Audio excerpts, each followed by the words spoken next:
All right, what is going on, everyone? And welcome back to the Mets Weekly Podcast as we are live at this very moment on YouTube and on X to recap the Mets versus Braves series, as well as all the latest news and rumors in New York Mets land. But before we do that, I want to remind everyone to subscribe to the Mets Weekly YouTube channel if you have not already for new episodes of our show that are recorded live after every single series of games during the regular season.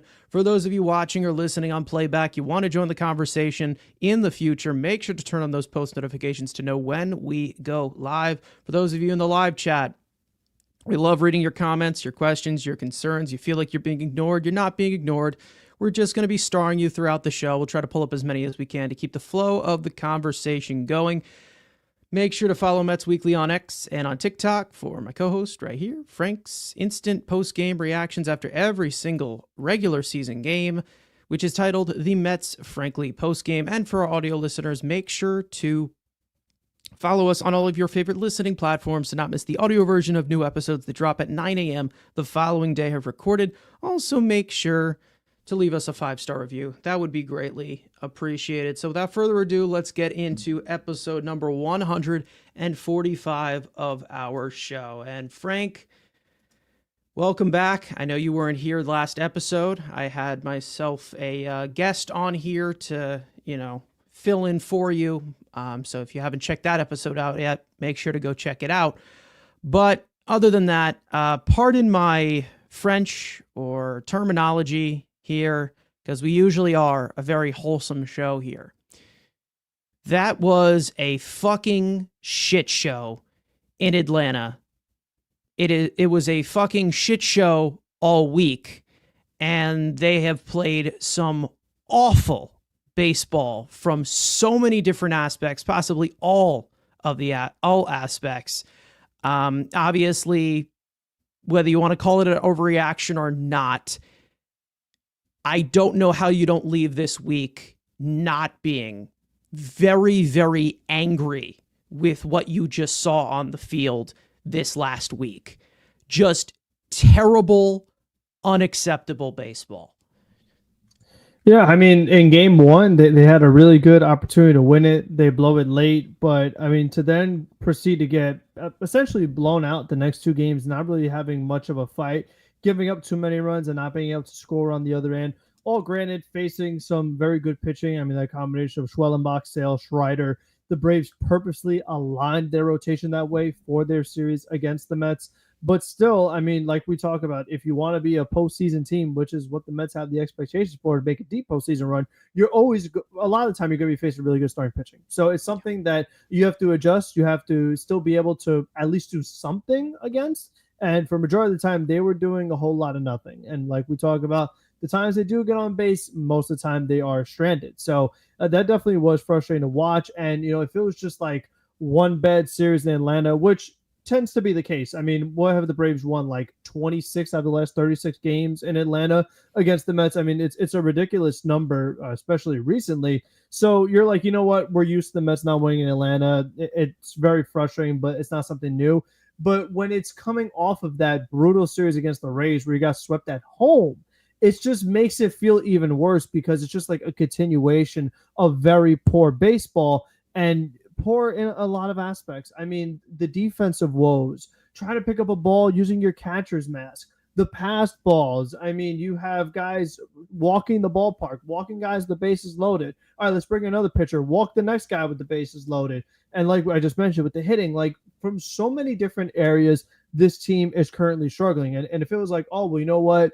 A lot of pitchers are hurt right now. That's something we'll get into. And, that's probably why the pitching is not as good as it was to begin the season. But the hitting has still not come around, and we're going to be in July very, very shortly. So it's just frustrating that we've seen the same weakness, and it's still a weakness, but now something that was a strength of ours is becoming weaker as these injuries start to pile up. And the reinforcement situation is just not all that great. I mean, they have a pitcher who's technically ready to return, but they don't even know if that's a good option. And it's like, listen, you gave this guy a very decent contract during the offseason to be in your major league rotation, not to be scared to use him. So, I mean, that does not help with what is going on is that you have guys going down left and right, and you have one that's technically ready to come back, but you're not sure if you want to because you don't know if he's going to be able to get the job done. That's a problem. I mean, there definitely is a lot of things going on.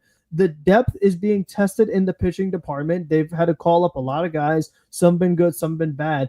But when it comes to the hitting, there's nothing. Like there is no one out there to help us. They called him Mauricio.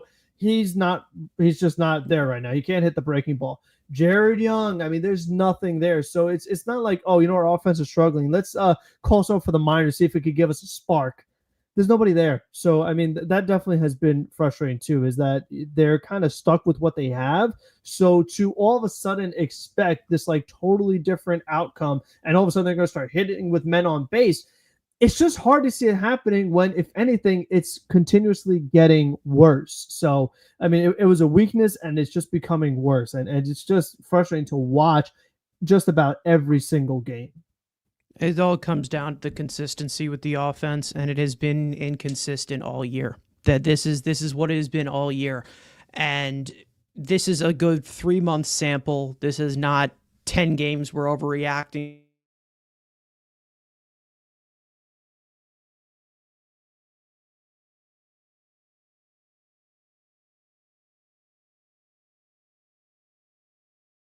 Out there. Did I lag out? You did, but you're still okay. frozen. You're good. Okay, cool. I don't know what just happened there, but anyways, like I said, we're getting to the point where it's almost the halfway point, where we're identifying what the identity of this team is, and obviously there's a trade deadline to make those adjustments. We get it. But the trade deadline is not coming anytime soon. You still have a good month of baseball before that happens. So they're going to have to make some adjustments and actually improve in some way to be in a good position by the trade deadline. And yes, they are 15 games over 500, which everyone will continue to shove in your face to tell you to shut up about the team. But these problems have been visible all year long. We talk about the quality of wins all year. We talked about quality of losses. We've talked about the one-run losses that they have had. This last week, they haven't even shown up to work. They really just were nowhere to be found. This was some of the worst baseball they've played all year, and they've had some really bad stretches where they were playing really bad and getting bailed out by the pitching staff. Listen, the pitching staff is in a really tough spot right now with a lot of injuries. Maybe there's some overworking in there. There's a few arms that maybe we have driven into the ground. Very, very possible. But I'm so done past the, Stearns gave us a cheap rotation, it's all his fault. I'm so past that. Because again, they were the top performing department was the pitching to start off this entire season. So I just don't want to hear it. What has been inconsistent the entire year? It has been the offense. The offense, nowhere to be found. And it's the most expensive department of this team. I don't know how many times we can just say that, the pitching's not good. The pitching's not good enough. And yes, the pitching was not good in this series. But what about all the other times where the offense just failed to completely come through? So the pitching I'm willing to give the benefit of the doubt with, because I know it's not fully healthy. Doesn't excuse what you saw from somebody like Clay Holmes yesterday, which was just awful. Or it doesn't excuse plenty of things that you are seeing with, things in this rotation of guys making starts that probably should not be making starts, or guys who are getting innings that they shouldn't be getting innings. But this entire offense has been inconsistent all year. And I'm putting it on them. And I will 100% put it on them because a majority of these losses comes with the timing of this offense, which is nowhere to be found. And yes, the pitching staff continues. It's taking a plummet. We're going into the ground. It's this and that. Where's the hitting been? Where's it been? You scored 5 runs in this series. 5. That's not going to get it done against the Braves. And that's the thing. It's not hanging your hat on the first 10 games. It's not hanging your hat on the first month of games because it's a long season to go. So remember that Braves team that started off 0-8? The Braves are 0-8. Well, guess what? They just kicked your fucking ass. They destroyed you. It's all, like the whole saying of, don't count the chickens before they hatch. Like that old saying. Don't hang your hat on it. Don't hang your hat on it. They're still the Braves. They still got a lot of talent. I don't know how many lessons we have to learn, especially amongst Mets fans, where it's like just because Francisco Lindor hit that home run last year to send us to the playoffs on the brink, that doesn't mean that the Braves franchise is gone forever. That doesn't mean that. And if you've learned anything from Mets baseball, we don't win in that building. There's a reason why Lindor's home run was such a godsend and why it was such a trademark stamp for this franchise. It's such a big moment because stuff like that doesn't happen in Atlanta. It never has. They don't beat them in Atlanta. They haven't been able to for years, for decades. That's why. It has nothing to do with taking out the Braves franchise and destroying their dynasty. No. It's the fact that that doesn't happen. And you got a nice little slap of reality of, yeah, that was a piece of that was, that's a piece that, oh, well, maybe we still can't beat this team in Atlanta. Because if you make mistakes like you did and you play the baseball that you did, they're still going to take advantage of it. Now, will the Braves make the playoffs? I don't know. Do I care yet? No, I don't. But I don't know how many times we can just say, well, the Braves are below 500, so we don't have to worry about them.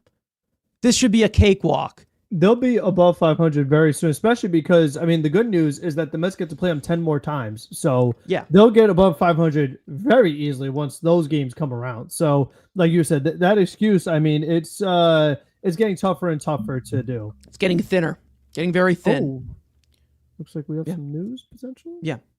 Yeah, I saw that. Oh boy. We'll get into that when we talk about the more injuries and more hits that this rotation is taking. But I just don't know how many times we need to learn this lesson of this Braves team is not going anywhere. So again, at some point, they're going to have to figure out a way to be playing this sustainable baseball in these environments because you're going to be playing there a lot. It's really hard for me to just go after the pitching staff. It's really hard for me to say, well, the pitching's been awful when the offense has been the issue all year long. All year long. I just feel like the quality of ABs, the quality of wins, it all just gets stuck up because of the win-loss record. And everyone's going to sit here, like we have said so many times, everyone's going to sit here as like, what happened? This is what happened. You play like this. That's how it works. You play stupid games, you win stupid prizes. And now you've lost 6 in a row. So if anybody feels good after what they just saw and wants to tell me to be positive, fuck you. Because if that is the type of baseball that you're going to validate, you're not worth my time whatsoever.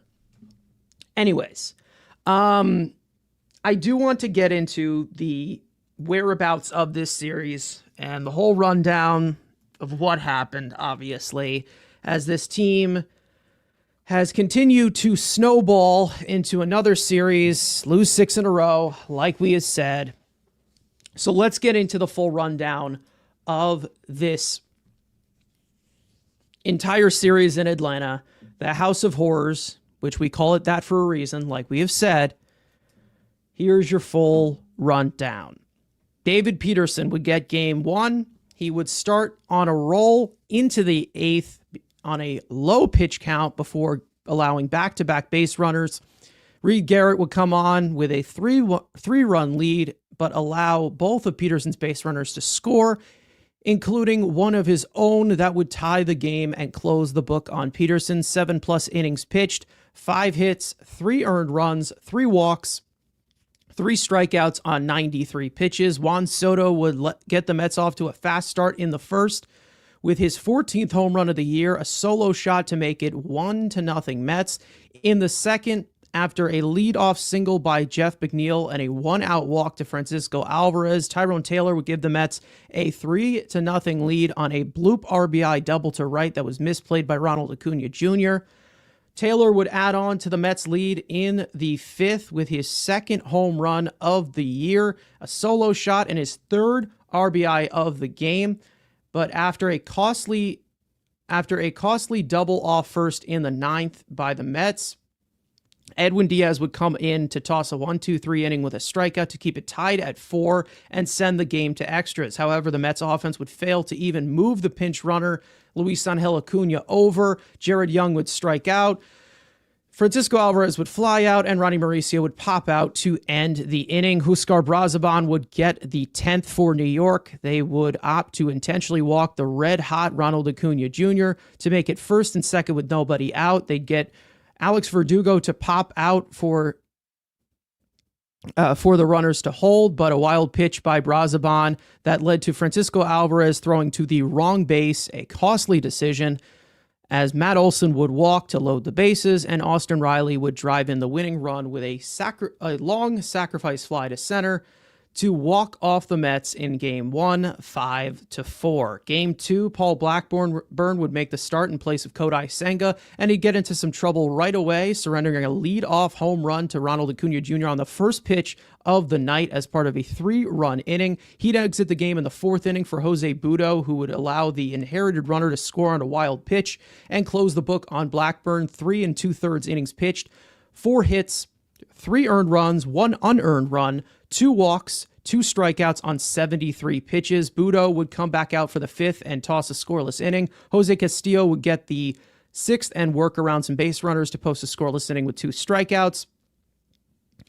Ty Adcock would come in the 7th, and the Braves would extend their lead on a solo home run by Matt Olson. Justin Garza would pitch the 8th inning and retire the side in order. The Mets would get completely carved up by the reigning National League Cy Young Award winner Chris Sale for 8 2/3 innings, putting up a goose egg in the run column on 5 hits and going quietly in Game 2 to drop the series to Atlanta 5-0. And in Game 3, Clay Holmes would make his 15th start of the year, and he'd struggle to find the strike zone all night long, which led to him forcing in a run with the bases loaded in the 5th inning to give the Braves the lead. Huascar Brazaban would come in and force in another run with the bases loaded with a walk of his own, but finish the inning to close the book on Holmes. 4 2/3 innings, 4 hits, 3 earned runs, 6 walks, 5 strikeouts on a career-high 104 pitches. The Mets would take the lead early in the 2nd after a 1-out single by Tyrone Taylor, followed by a stolen base. Ronnie Mauricio would drive him in on an RBI single, but Huascar Brazaban would come back out for the 6th and load the bases on a lead-off single and 2 walks. Matt Olson would break the game open on a 3-run double. Justin Hagenman would come on and allow his inherited runner to score on an RBI single by Drake Baldwin, but Hagenman was able to turn in a good relief performance to save the bullpen, get 8 outs, walking no one on 39 pitches, but the offense would lay down for the rest of the game, going 1 for 8 with runners in scoring position, striking out 13 times to get swept out of Atlanta 7-1. The Mets are now 45-30 on the season after losing 6 games in a row, with their once 5.5-game lead in the NL East chiseling itself down to a tie with the Phillies going into tonight. And the Phillies, they will be playing them in Philly tonight. So that will pretty much decide who will be in first place after that 3-game set, and we'll get into that a little bit later. But like we said, a complete shit show in Atlanta. Something that we are not, we're familiar with. We've seen them have it many, many times before. But like you said earlier, Frank, coming off of a sweep against the Rays where they looked completely lifeless, and then entering Atlanta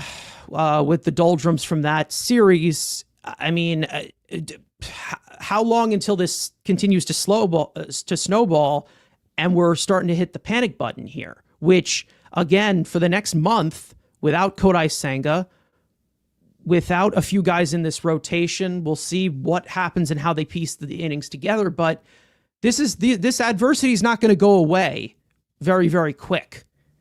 But either way, takeaways from this series, putting it all together, just sloppy, embarrassing, humiliating, just draining 3 games in Atlanta, which we've seen before, but it just was, we're getting tired of it. We are getting completely tired of it. I don't even know what to say anymore. Just awful, unacceptable.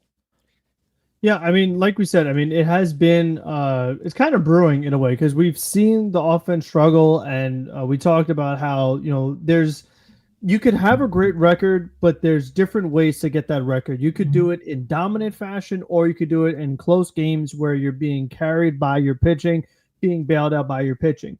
And even with the injuries that the Mets have had to the rotation and all the different moving parts in the bullpen, and with them struggling, especially recently, they still have the best ERA in baseball for now. So even with that, just goes to show you how great it was before, and how we talked about the way it camouflaged how bad the offense had been as far as scoring runs on a consistent basis relative to what they're capable of, the amount of runners that they are stranding. Because if you're good enough to get the runners on, you should be good enough to get the runners in. And they have not been able to do that for a multitude of reasons that we've gone over. And I found it very fascinating that during this series, one of Steve Gelb's reports, he talked about the hitters meeting that Eric Chavez had, talking about the struggles they're having with the runners in scoring position. And Chavez's message was, guys, we've had the pitching really help us and kind of carry us, but, we need to be better with men in scoring position. That's something that we have got to do. And since Eric Chavez had that meeting about needing to be better with runners in scoring position, because we can't always rely on the pitching to bail us out, they've gotten worse. So whatever it was that he finally did trying to do his job, it made it worse. So it's just, I don't know what more you need to see. I mean, in a way, it's like, how many more games do they need to lose and have the offense look this lifeless again, relative to the talent that's on the team, before you have to make a change and be like, we are not getting the most out of what we have? That is the job of a coach. One of the many things is to make the most of what you have. Put these guys on the path to success, especially if they have previous success in their careers. You have so many guys in this lineup who are batting below 250 just in general. Like, I mean, we talk about the numbers, how bad their runners score position, but just in general, they have not been very good offensively. A lot of these guys across the board, and they've been well below projections, below expectations. And it's just been frustrating to see it happen constantly. And the fact that it's getting worse when it already was really bad for a majority of this season is alarming. I just don't know why they're letting this happen. I mean, are they waiting to be last with runners in scoring position as far as batting average, be below the White Sox before they're willing to actually make a change here? Because whatever it is that he's going over, it's getting worse. Like, there's been zero improvement. It's the same issues, same, bad approach and things like that. But also from a managerial standpoint, the personnel that is being trotted out there, you look at tonight's lineup, it's like, why is Jared Young batting 6th? I mean, I don't understand the leash that I don't really think they have any any choice, to be honest. They do have a choice. I know Beatty has been struggling lately, but Beatty's batting 8th. I'm like, why is Jared Young, who's proven nothing on the major league level, he's batting 148? Why is he batting after Alonso and McNeil? Like, I know Beatty's been bad, but he had a home run off Wheeler when they played in Citi Field earlier this season. You would think Beatty be moved up in the line, put Jared Young down. No. And even, like, why is Jared Young even there to begin with? I know we haven't liked him being on this team, but Starling Marte's been the 4th best hitter according to the statistics. And part of that is because of how bad everyone else has been. But it's like, if you have a way better option, why would you not use it? Why are you going with the guy who, we talk about, depth, roster construction. What is it that Young is providing right now? He bats left-handed, but he doesn't bat well. He does not play a position. He does not have speed. Like, he pitched, I mean, an inning. I mean, he did okay with that, getting the one out, I suppose. I mean, we might need him with the way how many guys are getting hurt. We might need him as a pitcher. Marte is 7 for 23 against Zach Wheeler in his career. So. And what is Jared Young going to be? 0 for 3 tonight with a couple of punch outs? Probably, yeah. Yeah, so probably. Yeah, that's so. Yeah, maybe you do have a choice. I stand corrected. Yeah, so I mean, we'll see, but I think overall, I just don't think that putting Jared Young, I mean, it's just one example, but putting him in the lineup tonight is going to help this struggling Mets offense. So, you know, it doesn't help that Alvarez has been abysmal, partly him, maybe partly on the coach. Mauricio really struggling. Yeah. I mean, we don't expect much from Taylor. Soto still is hitting under 250. Like, I mean, it's still just, and Alonso and Lindor are not where they were before. Lindor has not looked the same since the foot injury. So there's a lot of different things going on. Vientos, when he was here, were struggling. I mean, they've had a lot of things go against them. And I just feel like, you know, the way they approach this off season, it's like the bats we added were Soto, and so far he's still not met expectations. And we brought in Winker, who, is he ever coming back? I mean, it's not... Winker, I've said this I've said this many times, like off stream. I haven't really like discussed it on here, but I think a lot of Mets fans are realizing how much this lineup does miss Jesse Winker. And it's not really just his overall impact on the lineup. It's the fact that he makes it deeper, and they're not getting that right now. I'm seeing a lot of people in the chat talk about the young guys and, you know, the Mauricios, the Alvarez, and Beatty started to cool off. You're not getting anything from Acuna offensively. Obviously, that is more of a note of the development. A ton. Yeah, I mean, he's exactly. Even Torrens is down to 223. He's cooled off. Yeah, Torrens has been rough. Yeah, I mean, the whole catch position has been rough, but I just think that when you're looking at the way they approach this offseason too, it's like the other position player you added was Jose Siri, who, I mean, he's not better than Tyron. That's the thing too. It's like the reinforcement. Like if Jose Siri even did come back, I know he had the setback. The lineup only gets worse. So it's like if you're a team that's struggling offensively and you're like, oh, well, Jose Siri's back, the lineup gets worse. So it's just like, I don't understand. In some aspects, it gets a little bit. I think if you were to add in Siri, it gets a little bit better, but he needs to get on base in order to be valuable. Yeah, I mean, we know that he's not. Taylor's actually been one of their better hitters. He's been better than Beatty, Vientos, all the young. He's been better than all of them. Yeah. So it's like, I don't love the idea of potentially taking Taylor out, but it's more so just, why are we getting guys who are very redundant? Because it's just kind of like we would have Siri and Taylor just kind of doing the same thing. One of the guys on the bench, like, that's not going to help this lineup. So I just think that it was a pretty redundant move. And of course, the pitcher we traded is going off for Tampa Bay. So, I mean, there you go, of course. But it's just, it's something where, like I was saying, it's not many other avenues they could pursue internally for how they could improve, because we've talked about how much offense has struggled, but what are their other options? Because we've seen it. The guys they've called up, there's nothing there. A lot of these guys are not ready. So it's just been brutal. I get choked up thinking about it. Yeah. I mean, there's a whole reality in this situation, and people are talking about it in the chat here of, you know, the young guys of everything. It's really has nothing to do with, you know, the guys that they're bringing in and the guys that they're signing or anything. It's a system deficiency type of thing. With this offense, they just can't develop hitters. Like they can't. They haven't been able to, and it's been hidden behind the fact that they have Alonso and McNeil or whatever. Like, it's been hidden behind that for so many years, when you realize that other good organizations give you that type of a system of hitter after hitter after hitter. The Mets haven't been able to. All of these guys underperform. All of them are minimized. All of them don't show you what they are capable of. And when you see this entire lineup where you're talking about it fully healthy, add in Winker, add in Vientos, we know those guys are capable of a lot more, but we always get the worst version of them because this environment, for some reason, can't develop any offensive efficiency. Ever has been. Hasn't been since the beginning of time. This is why this team has been called a pitcher's franchise. And it shouldn't be, especially with the amount of money they spend on these hitters all the goddamn time. It's stuff that just should not be happening, and it continues to. And I do think that this entire organization is very, very poorly coached, whether it's from the top of the organization or from the very, very bottom of just the overall scarcity of overall hitters. Because I'm scared to see any hitter come up here and do anything, because I don't think they will. I don't. Mauricio looks completely lost. Francisco Alvarez lost from both sides. He looks awful. He belongs in AAA as of right now. He does.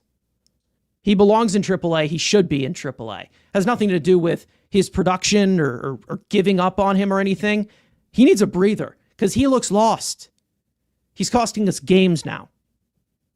So I don't know what to say. And then Torrens wasn't even any better the next day either.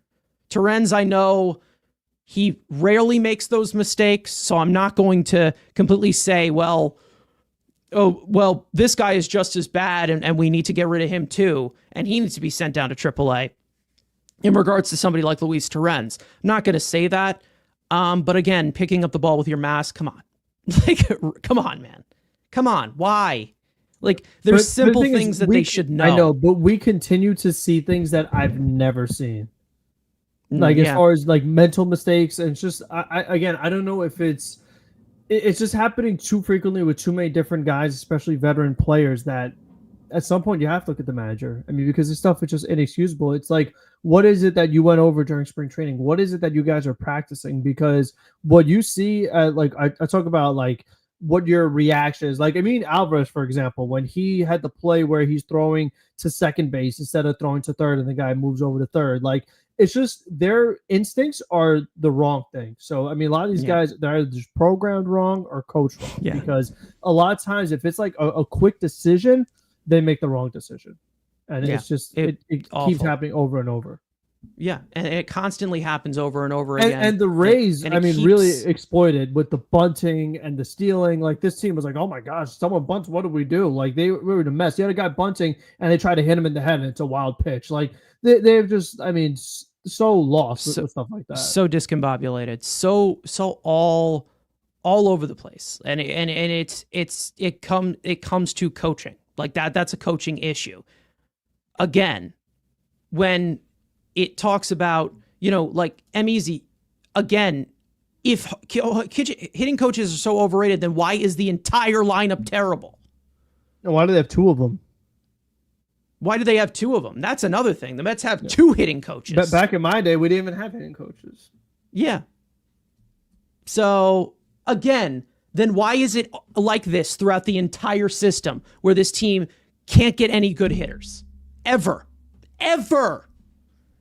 And even if they get a good hitter, they never get the best version of them. At some point, it's got to be looked at a lot deeper. Another one, Francisco Lindor. I don't know if it's the toe injury or anything that's bothering him. He's obviously playing through it. I don't want to completely throw him under the bus, because I think he's realized that he's not hitting well. He's obviously not hitting well. He said it. He said it's really hard to have that type of production when your leadoff hitter isn't getting on. As we all know, that is Francisco Lindor. So he held himself accountable in that way, and that's what he's been able to do. I don't know if that's an issue. I have no clue. But it's really, really hard to say that this isn't a full-on system issue when you see the entire team doing it. That's the thing. And that's the reason why we call this a coaching issue, because we see the entire team making it's not one player that the coaching is ruining, or the coaching is having a bad impression. It's the entire team. We've had plenty of examples of this coaching being constantly incompetent and completely second fiddle. And this is the reason why this team will never amount to the levels of those teams that they want to be. Because on the back end of, they're top 5 in all these categories and they're hitting the ball hard. Okay. but they still are lacking a lot of different things that makes it an efficient offense. And that's what really bugs me, to see things completely get shoved behind these face value stats that have absolutely nothing to do with if this team succeeds or not. That's all just production. How are these guys actually going to produce in these certain situations? And when we're constantly see them screwing up in these situations with runners in scoring position, in these high pressure situations, what does that fall on? Not to mention, like what you just said, well, we have, like Eric Chavez saying, we have to be better. Well, no shit. Yeah, no shit, like, you need to be better. But how are you going to do it? Like, you know, how are you going to do it? What he doesn't have a solution. Are we going to make to change the result? Because it's they didn't like, make one. Because I mean, it's just like so silly. Because these guys know that they're second to last.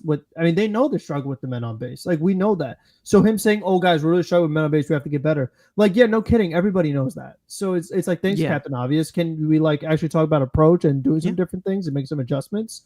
Like, it's just very frustrating. And still, the way they're constructed with you have your star player you paid $800 million to, who draws a ton of walks on a team that, as a guy who doesn't steal bases, and a whole team that doesn't steal bases. And it's just, we see like how many times you finally do get a hit and they don't score. You know, like it feels like so much work to score a single run. And that's the other thing that's just like premium offense. Really, really frustrating. Yeah. And we're giving the players the heat too. But when you're talking about this throughout the entirety of the team, and everybody that comes in here of how they produce in here, you have to look a little bit higher. Because you can't fire the entire team. Machine. What? And then Wilmer Flores is an RBI machine. Yeah. And we see plenty of hitters leave here and do even better. Somebody mentioned PCA. PCA's been incredible. He's been one of the best outfielders in all of baseball this year. I don't know. Maybe it's because he's pulling fly balls and he's able to resort to power. He's been 20-20 so far this season. Would we have gotten that under here? No. The guy would be a fourth outfielder here. Yeah. It's been known. Again, it's just, it's not good. It's not good enough. It's an overall system deficiency, and it shows. And it's showing you with these young players. Beatty has disappeared since that big stretch that he had when he got back from when he got called up. Vientos is hurt and was not hitting well and completely has fallen off from last year. Alvarez has been terrible. Acuna gives you basically nothing unless he gets on base. What is Drew Gilbert going to give you? Nothing. He won't do anything. You want Ryan Clifford up here right now with what they're allowed to give you? Like what these hitting coaches are preaching to these guys? And not to mention the fact that they're like accepting it. They're enabling it. They're okay with it. So what is the problem? Is it the actual players, or is it the coaches enabling it?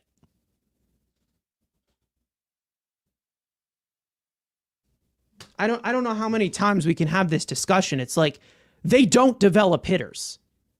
Well, even Tyrone Taylor, the fact that we can count those hitters that they've developed on our hand is a problem. Yeah. Even Taylor was a guy who would hit a decent amount of home runs. He was with the Brewers. He finally hit his second home run the other night. Like, he's not going to, as far as when it comes to hitting for power, he's not doing what he did in Milwaukee. So that's another guy who, like, he changed environments and not the same power hitter. Nowhere near it. I don't know. I feel like we're all trying to find solutions and not we're trying to find solutions before we address the problem. And that's the problem that I have here. It's like, oh, well, just bring in Jared Young. And some people are mentioning Joey Meneses. Like, he ain't fixing anything. Like, that's not fixing anything. It won't. I just don't know how many times we can, diddle around this and not, and not address what they need to address. And it's a constant, and it constantly gets hidden behind, well, they got a winning record, so let's just ignore that here. Eventually it's going to catch up to you. And at some point, they're going to have to address this, because the constant system deficiency that you're seeing here of hitters underperforming, is it just a coincidence? Or is this something that needs to be addressed? Because all I'm seeing is a team that is wasting away the ceiling of an offense that can be fantastic. Because if this is the best this offense can give you, we're in big trouble. Big trouble. Massive trouble. We're also blaming the players. We're also blaming them. But it goes beyond them too. Way beyond them too. Especially with all the stories we have heard from the fantastic Eric Chavez. I mean, this has nothing to do with the context or anything in these high-pressure situations, but did anybody know that Eric Chavez is one of the worst postseason hitters of all time? Anyone know that? How often do you even just get saying. there? I'm just saying. Yeah. James McCann, JT Realmuto. I'm just saying. I mean, I don't know how many times we can point this out of what is an issue and what isn't. But either way, in this series, the Braves owned us. They dunked on us for the entirety of these 3 games. And it really, the sad part is that it really looked like for the first few innings in that first game where it's like, oh, well, are the Braves broken? We're getting to Spencer Schwellenbach and we're up 3-0 in this game. Fool's gold, I guess. Fool's gold. And then it just went right back to the basement of the same Mets we see in Atlanta every single year. And it's unfortunate, to be honest, because it always seems like the Mets bring in these additions to somehow get a one-up on Atlanta, somehow get a one-up on guys in their division, and still they just manage to fail. And it has nothing to do with if they're not good enough or not, because this team is good enough to beat this Braves team. This team is probably good enough to beat any team out there. But it's constantly self-inflicted to themselves. They constantly shoot themselves in the foot. It's them. They're the problem. They're the issue. It's not the fact that this other team is too good or the other team is better than them. No, this team can be a lot better than it is. And they continue to just underperform like this and half-ass it.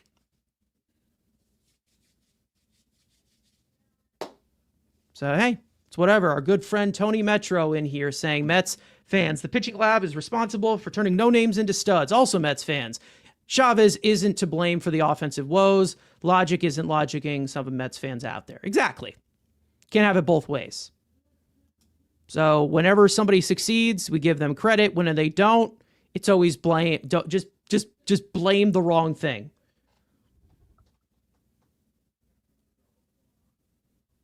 Yeah. They talked about Soto going to the pitching lab to work on his throwing. He hit 25 bombs under Barnes. And then your great almighty hitting coach, Eric Chavez, told you, hey, that's not good enough. Yeah. That's not good enough. So this right now, I mean, this Alvarez, I'm enjoying it, aren't you? Frank, yeah, this is great. Yeah, I mean, go look up where he hit the home runs the year he hit 25. None of them were to the opposite field. And now he strictly hits the ball to the opposite field because he was told to do that by his hitting coach. Yep. Go look it up. But it has nothing to do with the hitting coach. No. Nothing.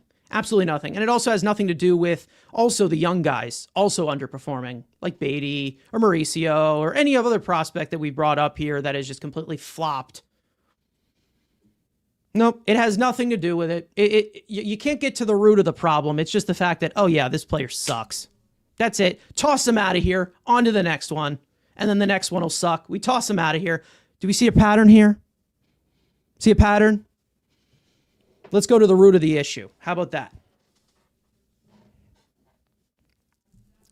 Alvy's only 2 home runs was his first game back to the opposite field, which is a short field in Nats Park and in Coors Field. I hope you enjoyed it. He has a higher batting average, though, so, this is a great version of Francisco Alvarez that we are seeing. The one that doesn't tap into his actual raw abilities of power. The one who hits for a high average. Yay! Because that's the guy that we brought in when he was... That's the guy that he was scouted to be. Not the guy with the raw power that he has. The light tower power, as Scots would say. It's whatever. He's only 23. He's young. He'll learn. It's okay. Easy, respectfully, you don't watch our show. You're not watching. We've held every player accountable. Yeah, we're wasting our time here. You're not you must have joined in progress because we literally went down the list of everybody struggling. You're just muting so you can spew bullshit. I don't know what to tell you. It's unbelievable what we are seeing constantly of these stretches that we know that this team shouldn't be getting into over and over and over again. These are things that should not have to be said. Everyone that will constantly tell me, oh, well, they're just facing good pitching. Well, you supposedly have good hitters. You supposedly have all these hitters that you're giving all this money to. So shouldn't the good hitters be able to match up well with the good pitchers? Nah. Nope. Just make excuses. Go ahead. Make excuses for why they constantly shoot themselves in the foot. That's all we have to do. Well, this is my team. I got to defend every single piece of garbage that they put out there. There needs to be a problem that needs to be changed. It needs to be changed. There's plenty of problems here. And you can't tell me that this team is perfect because they're 15 games over 500. Because if they lose tonight, guess what, guys? They're going to be out of first place. First place is going to be gone. So what is going to be the excuse then? The record, the team batting average. Pete Alonso is going to participate in the home run derby. Yay! Is that going to be the excuse? Just saying. Running out of time here. Speaking of running out of time or running out of available pieces, the Mets rotation took another hit. And that being Tylor Megill, who was just put on the injured list earlier this week. And here's your full rundown. He has a right elbow sprain. He was placed on the injured list on Tuesday. Megill said that he experienced discomfort after feeling some pulling in his elbow during his start on Sunday, where he ended up giving up 6 runs in about less than 4 innings. The MRI and the further imaging revealed a lot of inflammation around his right elbow, but there is no damage to the ligament and or tendons. He has been shut down from throwing for 7 to 10 days. And Carlos Mendoza let us know, saying that it'll be about 4 to 5 weeks for him to ramp up back and get back into the rotation. So even though Tylor Megill was not pitching well recently, the depth chart does take another hit. You now have Senga, who is most likely out for 4 or 5 weeks. You now have Manaya, who will probably need a few more rehab starts. You have Frankie Montas, who will most likely come back this week. And somebody said it in the chat per Anthony DeComo that Frankie Montas will make his Mets debut on Tuesday against the Braves at Citi Field. So we are aware of that. But he's struggled a lot in these rehab starts that he's had, and he has not looked fantastic. Obviously, we're not taking the results into full account because they said it's all really about how he feels, and that's very true. But it comes to a point where, I'm pretty sure Frankie Montas gave up, I don't know, like 9 home runs and all of these appearances combined. He just has not looked good whatsoever. So Tylor Megill is now on to the injured list. Listen, I'm not going to sit here and say, well, oh, is this injury completely fake and they're giving him a phantom injury because of how bad he is pitching. I'm not going to sit here and accuse him of faking an injury, especially when we're seeing, the MRI. They said there's a lot of inflammation. Is whatever. He obviously has not been throwing the ball well for the last few starts that he's had. I don't want to go after him and say, well, he's making this shit up just because of how bad he is pitching. Obviously, he's been bad recently, like we've said, but the rotation takes another hit. It does. Like we said, Senga, Montas, Manaya, Megill, all of them not on the active roster at this current moment. So Frank, obviously, Megill, like we said, has not been pitching well. But again, they're going to have to dip into the depth of this team, and it's going to be tested. And we will be seeing Blade Tidwell tonight because of it. He will be starting in place of Tylor Megill's rotation spot. We had Blackburn already start in place of Kodai Senga. So this is going to be a rough few weeks where this rotation is going to be depleted, and we're starting to see the effects of it already. But I don't know. This is a rough position that this rotation is in right now, and they're going to have to play it day to day, and they're going to have to try and find some answers until it's fully healthy. I mean, with pitching, you're going to have injuries. I mean, that just comes with it. We've talked about that many times before. I definitely don't think they're faking any injuries because, like you said, the state of the rotation is now with Senga down, Manaya down, Montas down and struggling. I mean, Griffin Canning is struggling. Paul Blackburn's not very good. They had to call up Justin Hageman to make a start. Now, all of a sudden, Blade has to come back up to make another start. There's no way the Mets felt they were better off without Megill. I mean, because I know Megill has not been good, but the other guys they're bringing in are not better. I mean, that's just straight up. You want as many arms as possible. You don't want to fake anyone going on the injured list. I don't even know how you fake an MRI. If it showed there was inflammation, there was stuff with the nerve and all that stuff, then okay, fine. He's on the shelf for a period of time.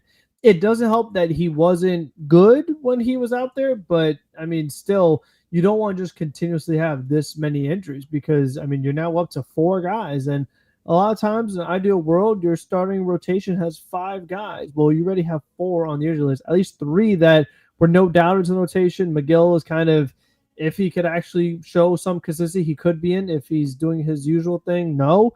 But right now, you're literally counting on David Peterson, who almost won the Mets their only game in this stretch of games, the first game of the series where he pitched well, and then they probably pushed him a little too long, and then the rest of the chaos ensued. But overall, they just don't have anything else in the rotation right now. I mean, the Senga injury was a really big one because he was pitching great, and it was like, okay, well, you know what? If a team is in a 6-game losing streak, somewhere in there, you'd be like, okay, well, at least Senga's going to make a start for us, so that's another guy that we feel we have a good chance of winning.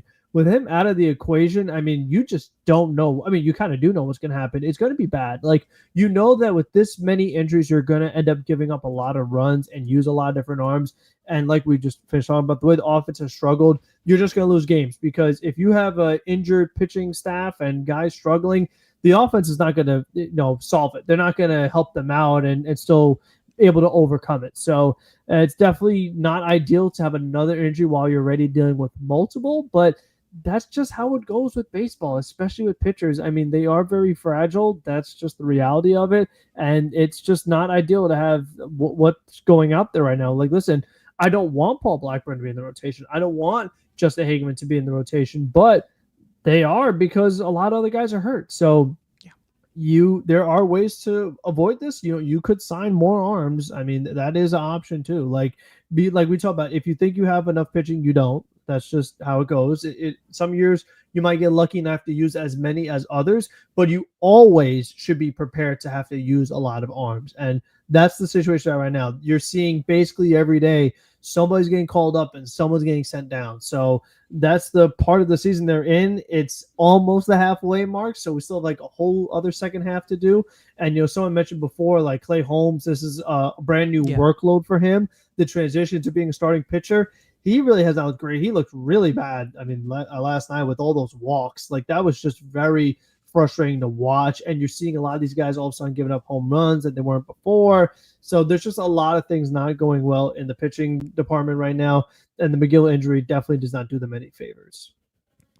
I do think that if it does come to a point of you don't get the consistency from Montas, if he comes back, because he's obviously going to be back this week, whatever the deal is with Senga, whatever the deal is with Manaea or whatever, how you determine that. I mean, I think you're going to get to the point where you're going to have to rush some of these young guys up here. And I don't want to do that. Jonah Tong has been performing fantastically in Double-A all year. He's only 22, 21 years old. I think he just turned 22 this week. So happy birthday to him. But Blade Tidwell has struggled at the AAA level, has the high strikeout numbers, but is still giving up a lot of hard contact. Brandon Sproat has been very inconsistent this year. The strikeouts are down. Noel McLean seems to be one of the top guys here, and he's been fantastic in AAA. And people were very upset that he didn't get the start today, which I'm okay with them just give him his innings, let him ramp up, because he was originally a reliever, so he needs to get some innings on his arm before we completely get him to the major league workload here. So I'm not upset about that.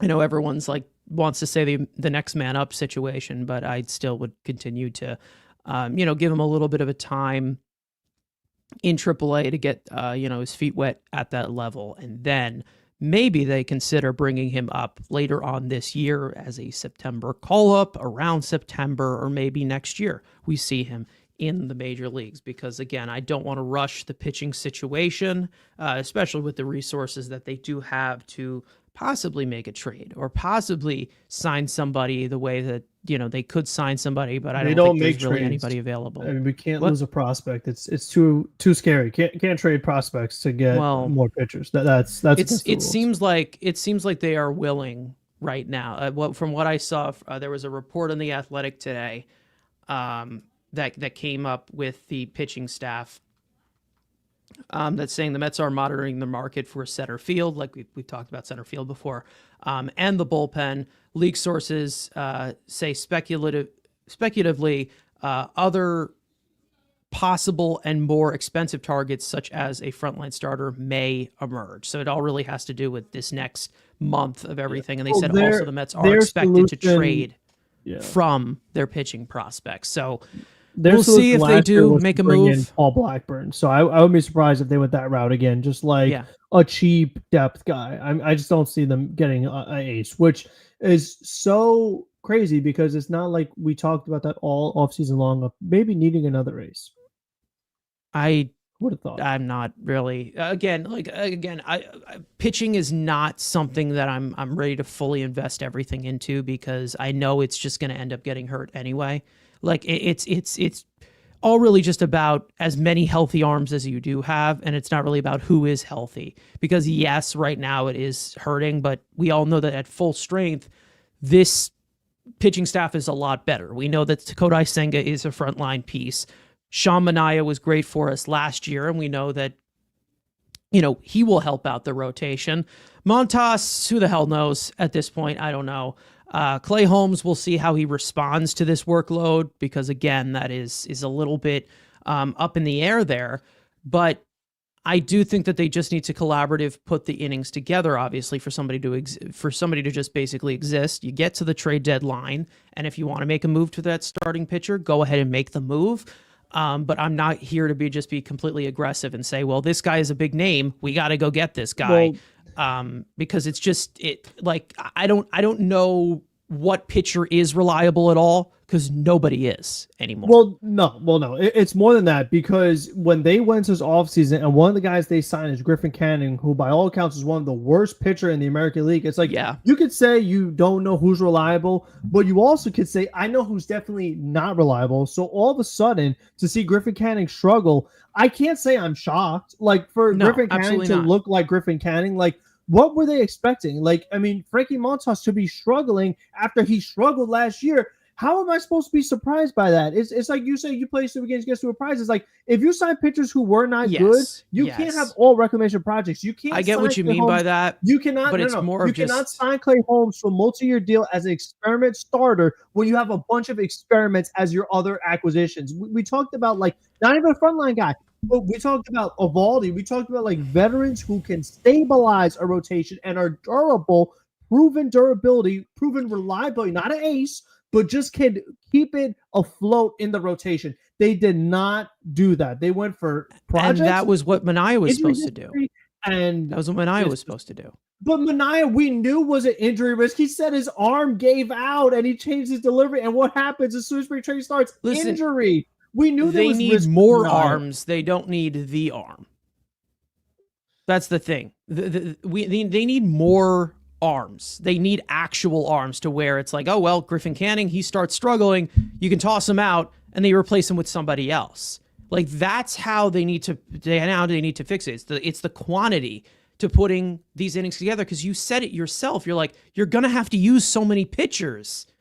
So it's like, you're going to put all your eggs in one basket for one frontline starting pitcher who's going to be so good, and then one day, one little irregular motion from a starting pitcher, he's going to end up getting hurt. Like that's the thing. It's like, if this is why I don't blink an eye at the pitching position when I see Snell go to the Dodgers or see Burns go somewhere else. I mean, because I already know that there's a risk no matter what with a pitcher. So if they see something they like for low cost, that's fine. Yeah, but the thing is, it's all about the quantity in this way. Yeah, but they're allowed to do it because in the Dodgers case, they still have Ohtani and Glass now and Yamamoto and Roki. And then in Diamondbacks case, they have Gallen and Kelly. And, like, you could you could pay for an ace if you already got a really good rotation. The Mets did not have a great rotation to begin with, did not get an ace, did not even get like a 3. Again, I'm not saying go all in for one pitcher, but you needed at least a middle rotation arm who was Manaea. Consistent, reliable, durable. Manaea was not. He was a second half amazing story that faded out in the playoffs. Manaea was great for you last year. That was supposed to be Manaea. Yeah, but he got I'm hurt. talking about for a career. Every pitcher gets hurt. I'm not talking about a guy who had a good second half of the season. I'm talking about for a career, the guy has been solid. The Mets did not get that guy. I mean, you had Kodai Senga coming back. Injury concerns last year. Again, but you can't rely. Because every pitcher is injured. Not every pitcher. Some guys are more injured than others. Rich Hill. Look it up. You're telling me. Rich Hill. That's it. Jacob deGrom, maybe. You're telling me there's not more pitchers that get hurt more frequently than others? Really? How about Freddie Peralta? I've talked about. There's pretty much every single pitcher gets injured. Literally everyone. They all get injured, but there's some that get more injured more frequently. And I'm sure they do. Okay, but that's the hat will drop at any point. Who have significant injury history. That's the guys they went for. I don't think that they really went after that many. I mean, Montas has a history with the injury history, but I think that he was more of the back end piece. But again, this is the one thing that I constantly just can't stand, like, this constant conversation of, well, they should have went after this guy, they should have went after that guy. What exactly are they going to give you besides what we expect here of, oh, they're going to give me the consistency? They're just going to get hurt. They'll just get hurt because they always do. That's the thing. Like, yes, you have a few guys that could possibly be available. Nathan Evaldi is someone we've talked about before. We've talked about Nick Pivetta before, who's thrown a lot of innings. He's been very good. Like, guys that you can bring in on these short-term deals, but there's nothing of consistency where you're like, oh, well, this is our guy. This is it. This is our number one. It's a committee now. This is what pitching is. It's, hey, you got an arm? You got arms? Cool. Go out there. That's it, because you can't rely on anything else. Because yes, when the Dodgers do it, they have the resources in order to back it up. They have the depth in order to back it up. What is the depth that the Mets have right now? Nothing. They don't have a 7,000 Gavin Stones, or they don't have all these other guys to bring up from the minors, because they don't have it yet. So that's the thing. It's like that they need to put things together on the fly. And when they need so many spots filled in, I mean, what is there? There's nothing that they can do to keep up with it, because the guys are just going to end up getting hurt. Like that's it. Jack Flaherty, Eflin, Eovaldi. Flaherty has had injury history. Eflin has been in and out of the bullpen as well. Eovaldi is probably the most efficient one out there. Maybe he didn't want to come to the Mets. I don't know. He's even currently on the injury list too, and they gave him a 3-year deal.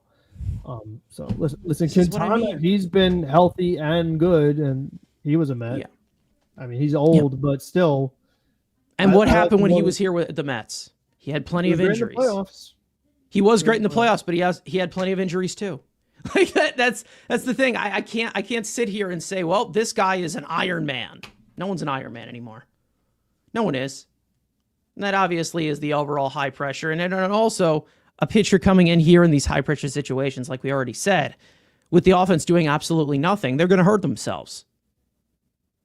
I'm really scared for Clay Holmes, to be honest. I am, because of this workload and the fact that he needs to work in these tight spaces every single time, like we did last night. I know, but it's like, don't you know that? I mean, because that's what I'm saying. But you knew it was a risk, though. You know that we knew that it was a risk. Starter's a risk.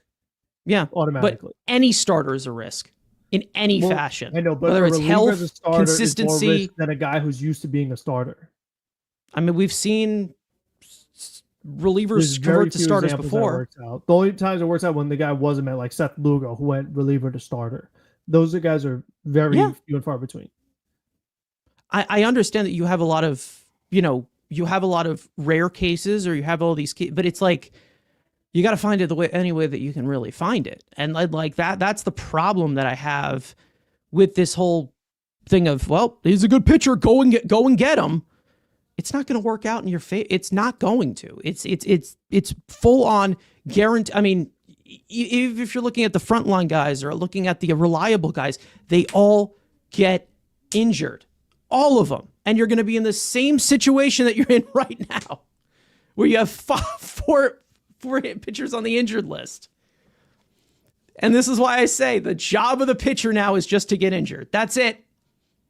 Exist and get injured. It's the life. That's it. You can't commit to anybody at all. And that's the thing. It's all really just about the system that they go into. And I also get very, very flustered when I hear that, because again, I end up think that these guys are going to end up getting hurt as well. Like I do think that, especially when you go into a franchise that gives you so much premium offense and gives you so much of these situations where you can't cut tight corners at all because the offense can't get going for 7 straight innings. I feel like, yeah, this would be a good addition on paper, but when you see it visually, it's not going to be all smooth sailing like you see it. I don't have the patience to say, well, let's build a super rotation and this is going to be great because we have unlimited money and we have a monopoly money because of Steve Cohen.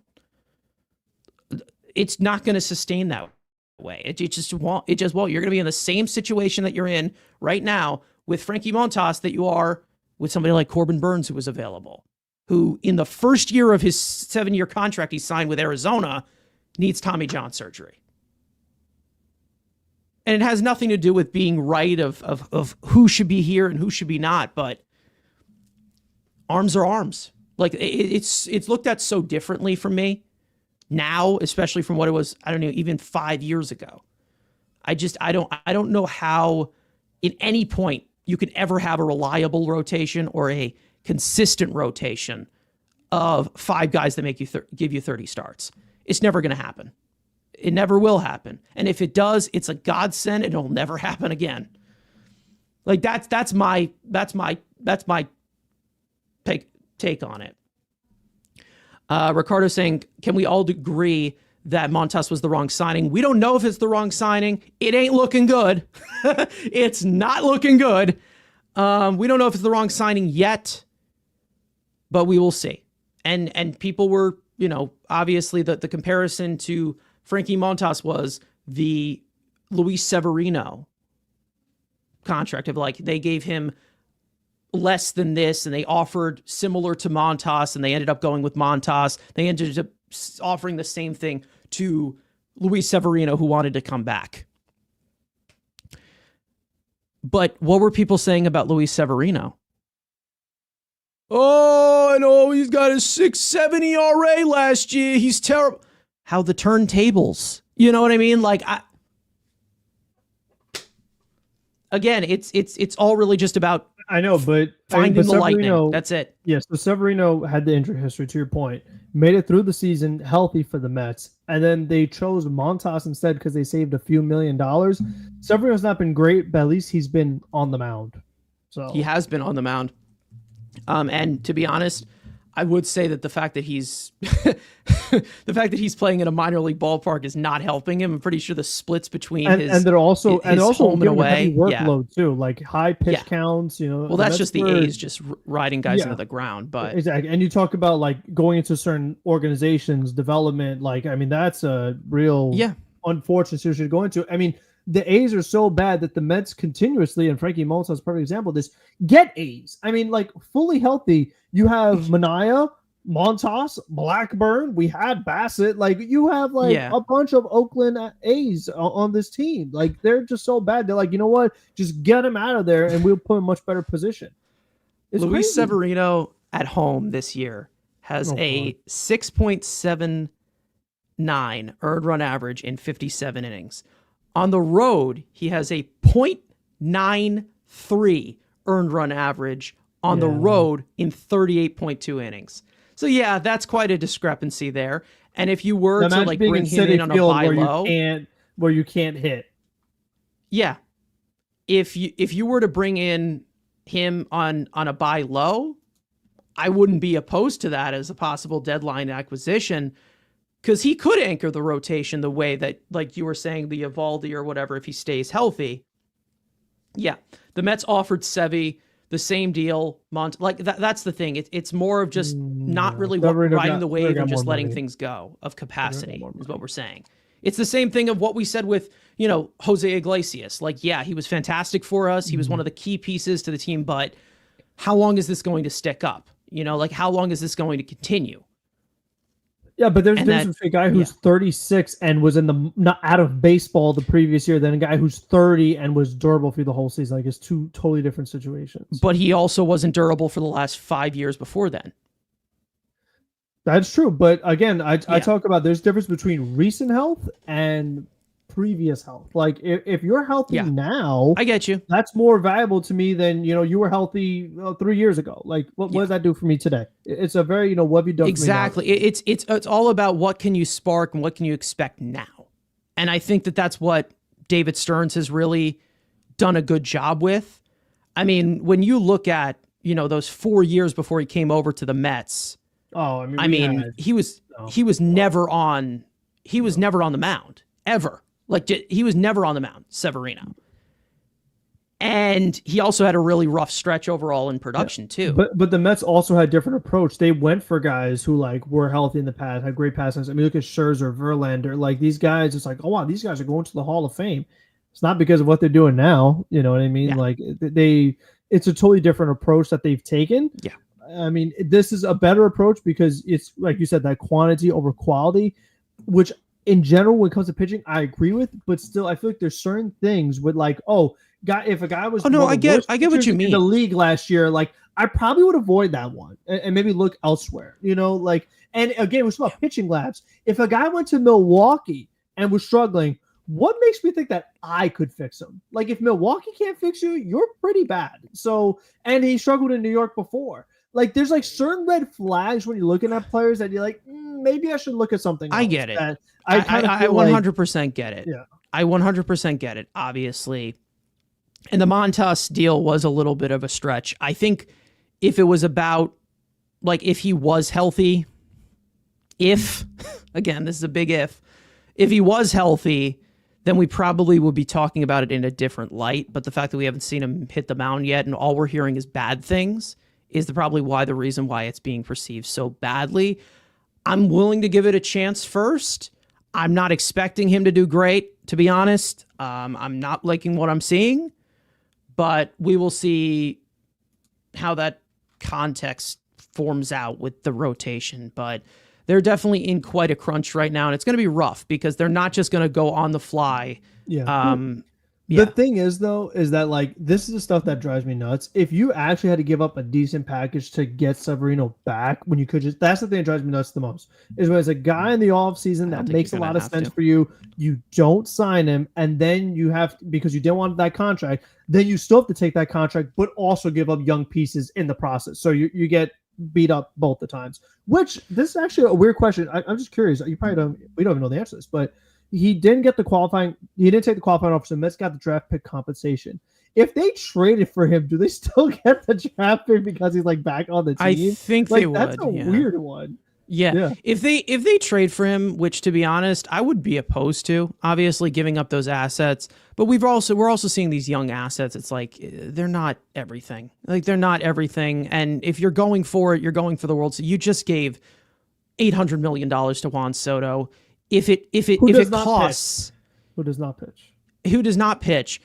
If it does cost a Jet Williams to make a move, which obviously we can't do because he is the next Jose Altuve, but we can't stop ourselves from that. I think that this year, if they're in that position, they're going to be a little bit less hesitant to deal these young guys because of how Stearns has kind of learned what's going on in this organization of seeing, hey, we can't develop hitters at all. So I think that that's also going to be come into an impression. He's a lifelong Mets fan. He should know that we're a pitching franchise, a legend. I don't know. Maybe he was focused on getting the Brewers from a bottom five payroll. I don't know. Who also had no hitting development either. But anyway, I don't know. But maybe he's a. Yeah, maybe he's a Braves double agent. Ooh. Because Milwaukee Braves. Oh yes. Anyways, yep, I could see it. Now, speaking of injuries, obviously we have some stuff to go over. We've got 6 guys on this list. Last week it was 8 actually, so I had to go through a lot. But we've narrowed it down to 6 of the latest that has been going on. Frank, the injury report is yours. The injury book. Yeah. The injury book. The injury seance. Yes. All right. Injury report with Unk, as we say. Okay, here we go. Right. This is a lot of players to get through. Sean Manaea, Mets starting pitcher, made his 4th rehab appearance tonight for AAA Syracuse. He tossed 5 in Thursday. He's giving up 2 hits, 1 run, no walks, 7 strikeouts on 62 pitches. The 33-year-old southpaw is expected to make multiple rehab appearances for AAA before making his long-awaited return to the Mets rotation.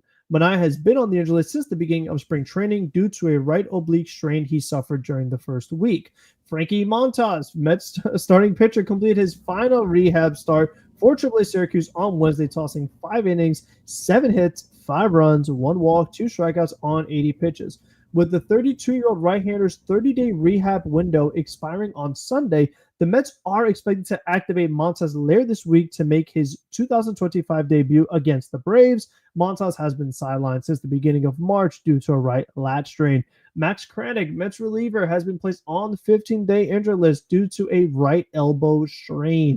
As he awaits the MRI results back in New York, Kranick last pitched out of the Mets bullpen on Sunday against the Rays and has been unavailable since, to where he initially experienced the discomfort the next day.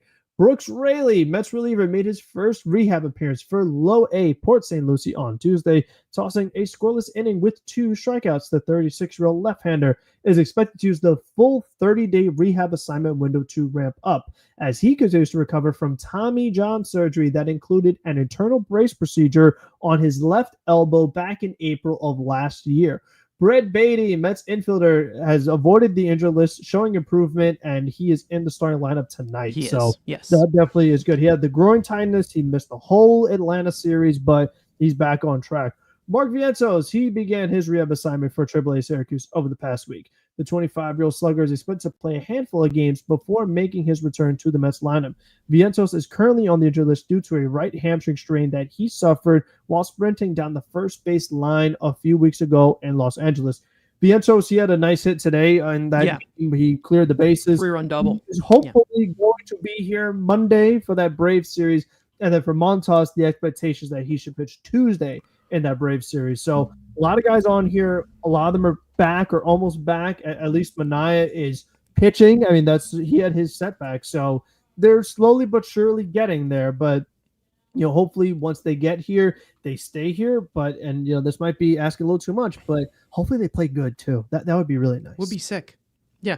I want to see this team at full strength before I completely hit the panic button. Obviously, they've lost 6 in a row, and it's not great, but I do want to see them all be here fully healthy first, or at least somewhat healthy, before I completely panic and say that this team is going all haywire and this is a June swoon and the season is over before, over before the All-Star break, which is in a few weeks, obviously. But again, there is one guy that I do want to discuss before we get into the full rundown into the next series and everything, and that is Brandon Nimmo. I want to talk a little bit about what has been going on with him, because we have had quite a journey with him over this past calendar year. Let's just say that. He started off a little bit slow last year in 2024, started to pick up in May, June, and then the second half was really rough for him last year, and he was definitely grimacing through, that's just awful, grimacing through plantar fasciitis in his right foot. Which obviously is a very painful injury. He ended up getting the PRP cortisone shot in the offseason, recovered from that, and then also had some lower body issues as well during spring training, which is something that we've seen accustomed with Brandon Nimmo.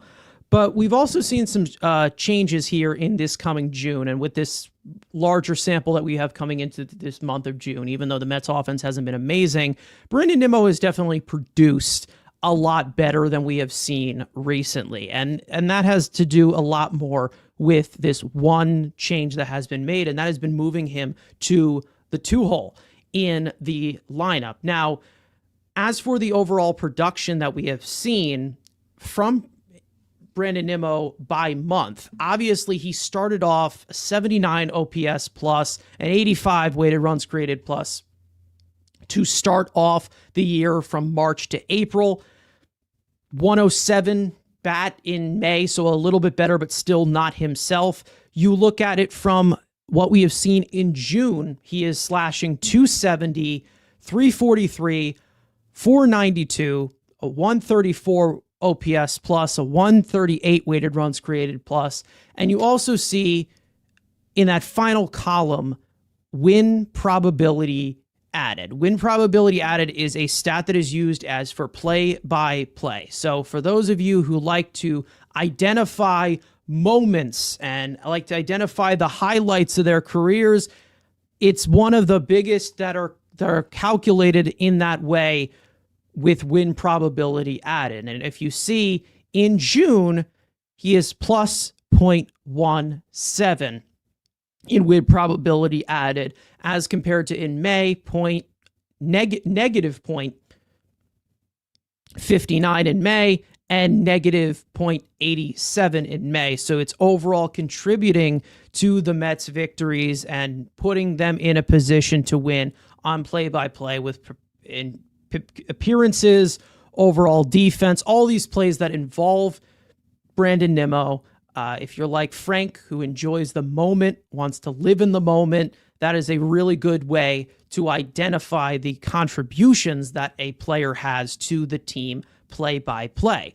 Now, splitting it up in the batting order, like we have said, him batting second, he has a 184 weighted runs created plus. He has a 0.54, which is a positive WPA, win probability added. He is slashing 339, 409, 593. Like we have said, he is walking a little bit more, striking out a little bit less in that 2-hole.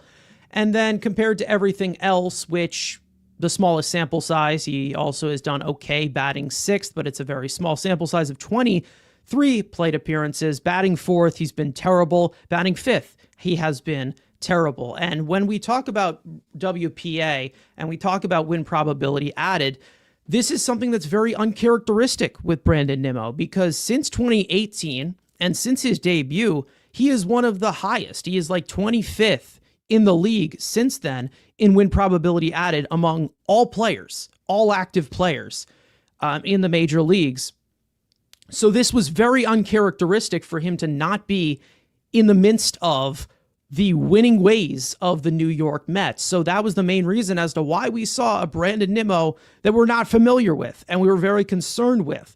But it seems like he's kind of settled in. It hasn't been as big standout-ish from somebody you expect from the 2-out hole. Like, we're still seeing a little bit here, a little bit there, but we're also seeing a Brandon Nimmo that is producing at the level we know he's capable of. I know a lot of people have talked about him going into a 32-year-old season and declaring his entire career over.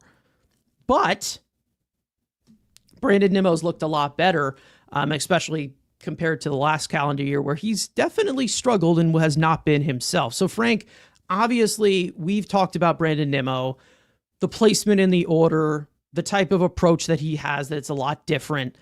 Obviously, it has been a rough road for him, but it seems like he's starting to find his place again, where we're seeing the balance of Brandon Nimmo again, and he's starting to produce again, which is definitely good for a team that is not has been very inconsistent this year. So Nimmo's been good, can be a little bit better, but what are you seeing from Brandon Nimmo that just looks a lot better compared to what we were seeing from the beginning of the season? He just looks more comfortable because it's what he's used to. I mean, this is a guy that was a leadoff hitter for several years, and he was really good as a leadoff hitter. I mean, he was a guy that was always near the top in on-base percentage because of his ability to draw walks, work counts, fight off tough pitches, be very disciplined, not overly aggressive, and he had very good results out of that. But because of the way this current Mets lineup is constructed, they didn't want him to be at the top half of the order anymore. They wanted to be in the middle of the order. And this is kind of what I talked about earlier as far as like trying to maximize my players, get the most out of them, embrace their strengths. The Mets did the opposite with Nimmo. Like, you had this really good top of the order table setter bat, and you turned him into not a table setter, and he struggled with it. So they were just trying to accommodate the other players by putting Nimmo in a position where he's not used to being and just overall not very comfortable and not what he's best suited for. So his approach was very different. He had a lot of opportunities with men on base, a little too aggressive. I mean, generally speaking, that's different than a lot of the guys on this team because it's like runs aren't going to drive in themselves. Like, you do have to swing the bat to bring them home. So I liked that aspect of it, but it's just not Nimmo's game. His game is more so, like I said, work the count, getting on base, and just, swing at good pitches and then do damage. He's pulling the ball more. He's hitting the ball harder. He's on pace for a career high in home runs. I hope he reaches the 30 plateau. We'll see if he does. But overall, he just looks a lot better than he did second half of last year, playoffs, and beginning of this year. So he's done well in the 2-hole. However, the Mets have used him at the 2-hole when they're facing a right-handed pitcher and had him bat 6th when they're facing a left-handed pitcher. And that graphic that you showed, 6 has been the only other spot in the order he's had success in this season so far, because he struggled at 4, he struggled at 5. 6, he's been all right in a very small sample size, so I'm curious to see how that goes. I understand the line of thinking, and when he's in the 6-hole, Marte's in the 2-hole. Ideally, if Vientos could get anywhere close to what he was last year, where he was really good in the 2-hole in the playoffs, if you have Vientos at batting second against lefties, and then you have Nimmo batting second against righties, and you have like Vientos 6th when Nimmo's batting second, like that could make for a good lineup if everyone's clicking. That has not happened yet, but it's something that might work down the road, hopefully. But overall, I'm just glad that they made the adjustment.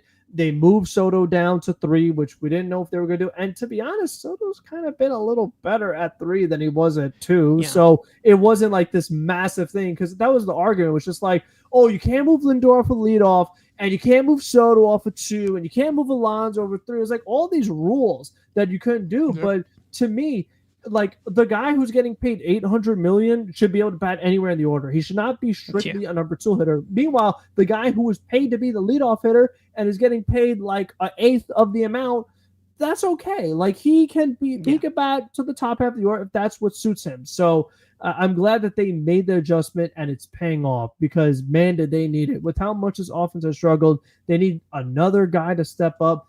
Nimmo's been pretty good, but unfortunately still hasn't been enough, because you're still seeing these goose eggs and these one-run games. So it's like, even moving Nimmo to 2, it improves some things, but overall this offense still has a lot more things that need to be improved too.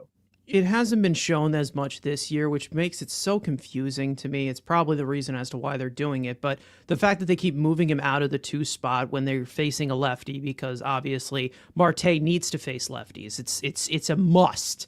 He needs to face lefties more than anyone ever. But with Nimmo, I mean, this guy hits left-handed pitching. Well, sometimes he hits it better than right-handed pitching. Yeah, his splits are not drastic. So they're not drastic. This year he hasn't really hit lefties as well, but for his career, he's better against lefties. Like, it's not drastic, but he's been better against lefties. Maybe in the power department. No, the power department, he's better against righties. But he's much better against righties for the power. Yeah, the contact is a little bit more against the lefties. So I think that it just suits very well to have him at 2.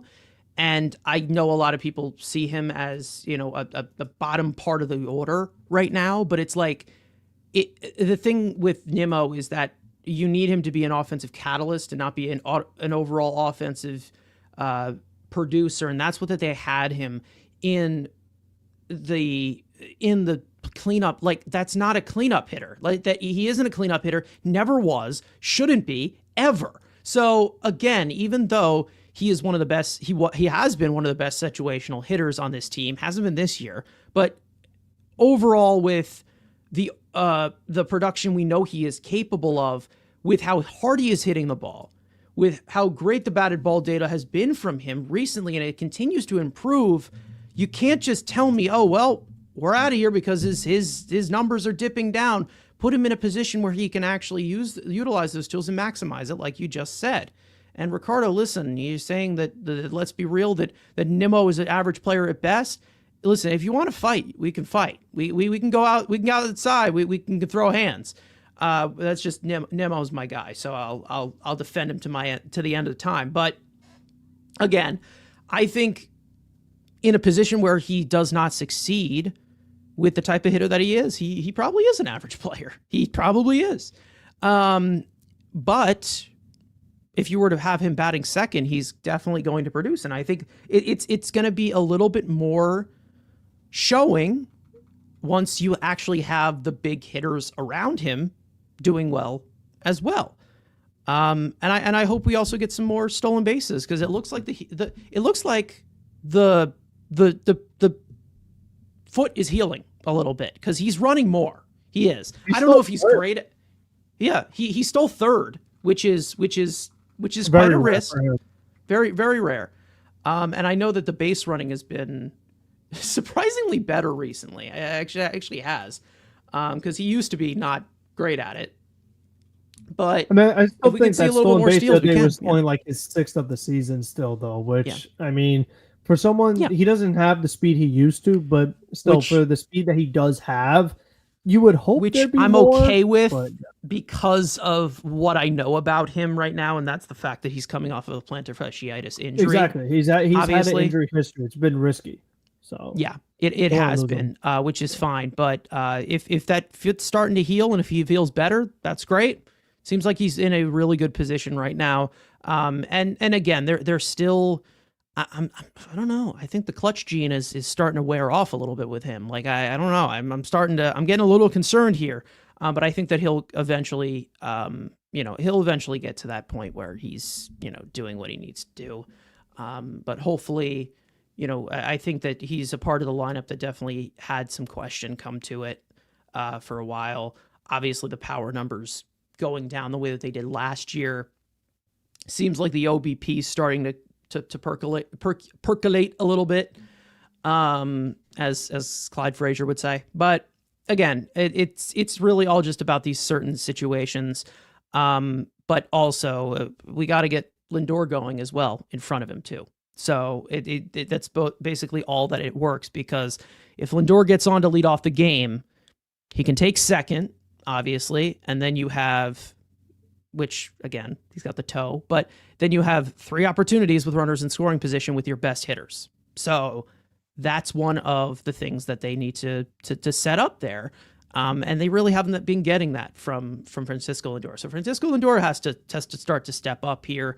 Who knows if it is the toe injury that is bothering him? Probably is. Who knows? Are you holding a player accountable? What are you doing? Oh, no. Okay. No. All right, no. I didn't think so. Yeah. Speaking of holding a player accountable, by the way, because this just came up to the top of my timeline. Did you see what happened with Dennis Santana yesterday? I did. Yeah. He went for like a Street Fighter move, a jumping punch. That was. Well, he's been suspended 4 games. So that's it? Yeah. Wow. So he's been suspended 4 games. But no, he was ready to fight. I don't know if you guys saw that. That was wild. It was all over Twitter last night. So former Met right there. That's a legend. Salute to you. But either way, as we transition into everybody's favorite segment known as Studs and Duds, one player in this series that was great, want to give flowers to, one that was not so great. I know we have plenty that were not so great because we just got swept for a 6th loss in a row. Whoopee. Anyways, stud, Frank, I will swing it over to you for your stud in this series. Jeez, I mean, it really is tough to pick one with how bad the series was. I mean, getting, like I said, basically blown out these last 2 games. I mean, it's hard to really say that anyone played all that great. I'll give it to Tyrone Taylor only because he was a big key in the one game that they almost did win, where he hit the home run. He drove in 3 runs, and it kind of gets not noticed, but he made a really nice catch at the end of the game for the sacrifice fly on a play he probably should have gave up on, but he did end up making a nice catch at the wall. But he did it from that 9 hole. And I talked about it in the post game, but it's like you have Jared Young in that 6 hole going 0-4 with 3 strikeouts. It's like, really? You think Taylor can't do a little better than that? So, but they still did it again tonight. So they haven't really learned anything yet, but we'll see. Yeah, I don't know if that's just the way that it's really being designed or whatever, but who knows? I was also going to pick Taylor and put him out there. He seemed like the only guy that showed up for this entire series. He seemed like the only guy that was contributing. That's something we see from Tyrone Taylor every single night, though. That's what he does. And it stinks. And we call him a hoopus for a reason. He's a hooper. That's what he is. He's the hooper. But I also can put Justin Garza in there because I think he was in last my last stud actually for last episode. But I've liked what I've seen so far. He just seems to work very, very quick, which I do like it. I like the sequencing. I think he's got a crisp fastball as well. So maybe he's somebody who can help you, down the line is another arm that can help you. If this continues to, if he continues to have a good start here, to his Mets tenure, then we'll do a little bit more of a deep dive on him because he definitely is a interesting, very intriguing arm that I think can be very, very useful for this team in certain situations. Obviously, I don't want to burn him out, but it's whatever. Duds, there were plenty. Frank, back to you. Yeah, I mean, it stinks because overall this guy's had a good season, but I mean, for this series particular, Brazaban was just not very good. And like we said, there could be some overworking. I mean, the fact the game went extras, anytime Brazaban works in extra innings, it's because it's a game he was not supposed to pitch in to begin with, because if he was, he would have been in already. So he probably wasn't supposed to be out there. He walked some batters, but then because of just all the craziness that's been going on with this pitching staff, he comes in again yesterday, walks more batters. So that really is just not what you want to see, especially because that's something he had gotten a lot better at this season. Why he was having so much success, he wasn't walking batters. But you see that, I mean, when you walk, we know when you walk guys, it just makes your life so much more difficult. And it made life difficult for the Mets this series. So, I mean, he had both outings were just total stinkers. And they both were very impactful in big parts of the game. One being extra innings, so obviously it's very tight. But there, it's like you bring him in with Clay Holmes. The game's not totally out of reach yet, but by the time Brosman was done, it was out of reach. Yeah. I've got a dud duo here, and it goes to the two that were behind the plate. Francisco Alvarez, Luis Torrens. Both of them, awful, all series long. Alvarez, that whole play in the first game, the decision-making of throwing to second behind the runner, what the fuck was that? The blocking has been terrible from him. And then Luis Torrens, the trying to pick the ball up with his mask and that inducing a balk. I didn't know that was a balk. I knew that you can't pick it up with your no mask. One should be doing that. No one would ever think to pick up a ball using a catcher's mask. I don't know. I have no idea. I always thought that it was like not allowed. I always thought that it was not allowed, but I didn't know that was a balk. So yeah, again. And then just behind the plate with the overall blocking, we know that the arm value has been noticeable, and that has definitely saved them from a lot of base runners advancing. But the blocking, obviously, with them down on one knee, it's always going to be a challenge. I don't know how that ever is going to be an issue. Also, I would like just for my pitchers to throw strikes. That would be a way to avoid that as well. Which they did not at all this series. So, like Francisco Alvarez, again, I do agree that he needs to go down to AAA, obviously. But Torrens didn't help either. So, again, both of them were just really, really bad in this series. And then you also, I also want to point out Juan Soto for the awful base running that we saw in that first game. I know he got his 1,000th hit and he hit the vote. What are you doing, man? What? Pay attention, please. Head out of ass, please. Like, what was that? That happened twice in that game. The base running blunder, he's just standing there, taking a big lead. Yep. And then in the ninth inning, with Pete Alonso up there, running us out of the inning.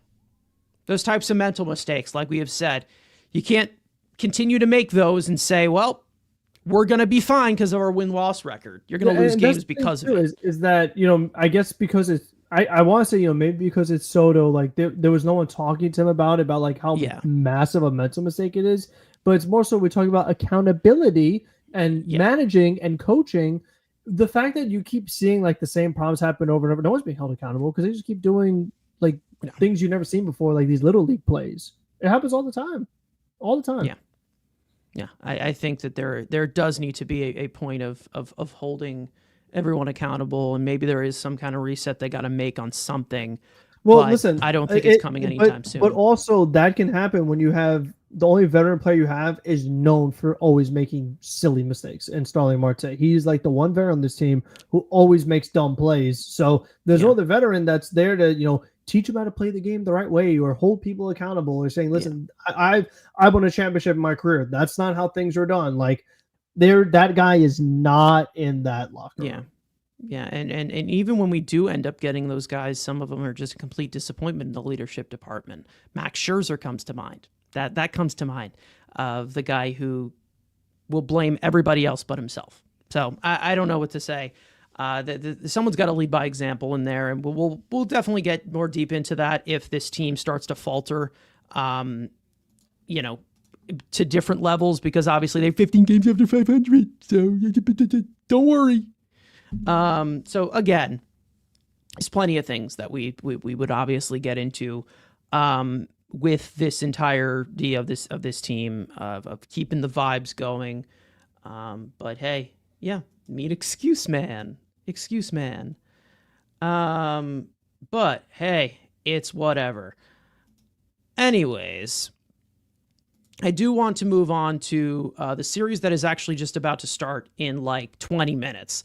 And that being the Mets versus Phillies, which seems to be a battle for first place now, with the Mets playing like absolute shit this past week. They have lost an entire 5.5 game lead in the division, and now they are tied with 45 and 30 with the Phillies. Both have the same records. The Phillies have been playing better baseball. So now this becomes an important momentum shift going into this final stretch to the All-Star break. So let's get into these pitching probables for the Mets versus the Phillies. As we all know, with the injuries to the rotation, taking in the place of Tylor Megill, in a little bit, we will have Mets pitching prospect Blade Tidwell hoping to have a way better outing than he had in his major league debut, and he'll face our old friend Zach Wheeler. First pitch is tonight at 7:15 p.m. Eastern Time on everyone's favorite network, Apple TV. Game 2 will be Griffin Canning looking to bounce back from a horrific start that he had against Tampa last week. He'll face young right-hander Mick Abel, who's one of their top prospects.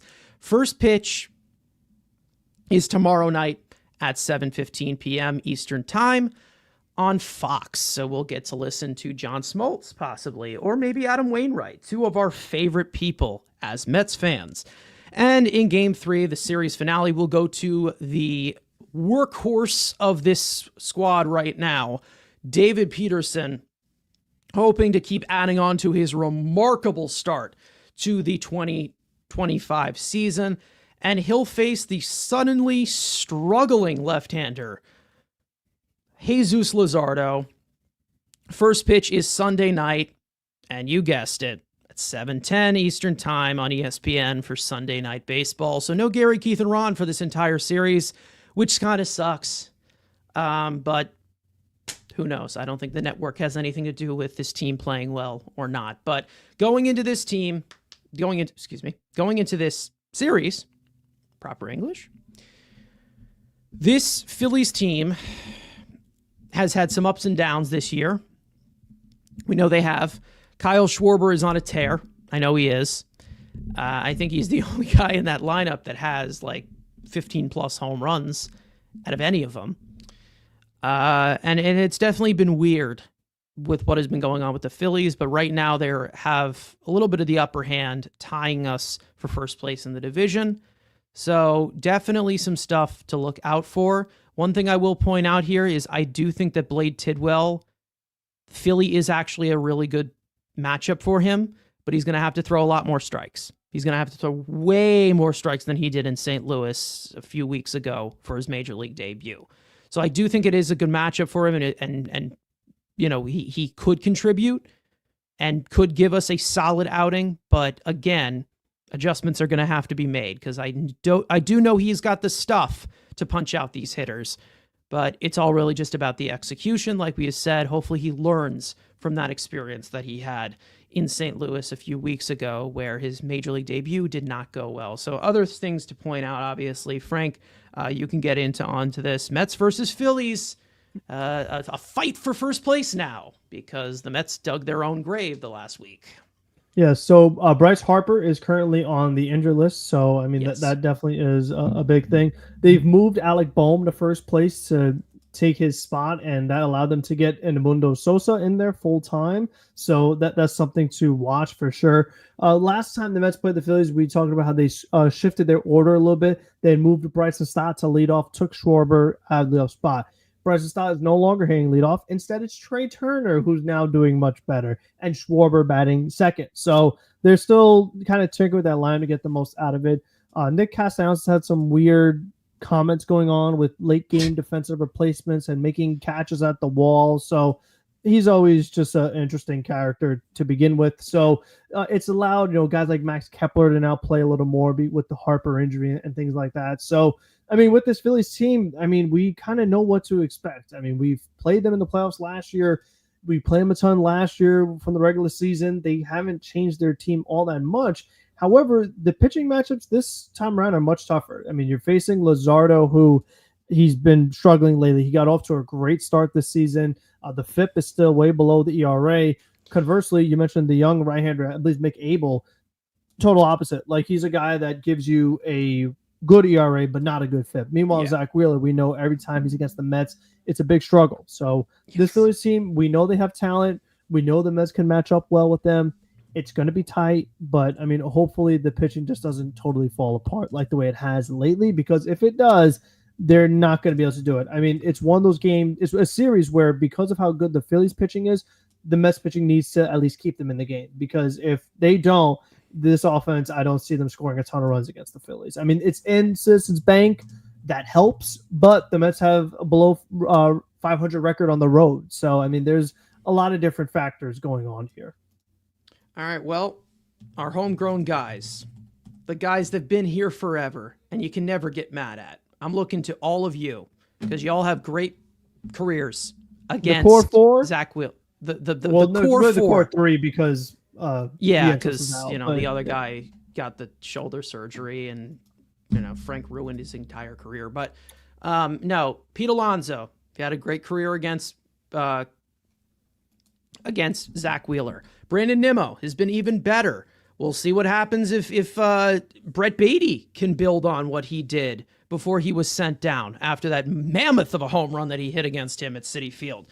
I also know that Starling Marte is not in the lineup. Somebody else that hits him well in this lineup that I'm missing. Has Soto? I don't know if Soto. I mean, it could be Soto. It's probably Winker. That's probably who I'm thinking of. Winker sounds like a possibility. But yeah, Soto faced him a lot. I mean, he was a national, so yes. I mean, Soto had plenty of at-bats. He has a good career against him. 13 for 48 against him.